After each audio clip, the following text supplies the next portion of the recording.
ভাই তুমি নুকা ভাই মোবাইল টিপতেছ? আব্বা তো অবস্থা খারাপ। আব্বা কই? আব্বার এই গাছতলায় বসাইতে আসি, আব্বা খুবই সিরিয়াস অবস্থা। তাড়াতাড়ি চলো, তাড়াতাড়ি চলো। আব্বা, তোমার কি হইতেছে আব্বা? আব্বা, তোমার নিঃশ্বাস নিতে কষ্ট হইতেছে? তাহলে নিঃশ্বাস নিও না।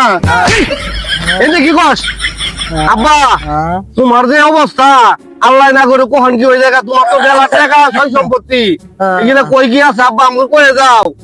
ঠিক আছে বাবা, ওই যে উত্তর পাড়া সুয়েল আছে না, ওর কাছে 50,000 টাকা।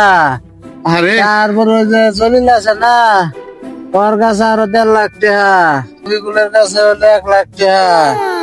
এটা দি তোরা 2 ভাই ভাগ করে নিস, কাজটা ঝগড়া করিস না। আব্বা, তুমি চিন্তা করো না, আমরা 2 ভাই ঘুমান ভাগ করে দিমু। আচ্ছা, আর ওই যে আমার বন্ধু 10 কাঠা জমিন আছে না, উনি বেচলে তো 5 লাখ টাকা হবই। ওই যে রহিম আমার কাছে 10 লাখ টাকা পা, আর 5 লাখ টাকা বইরা ওই 10 লাখ টাকা দিয়ে দিস। এই, তোমার টাকা তুমি দাও।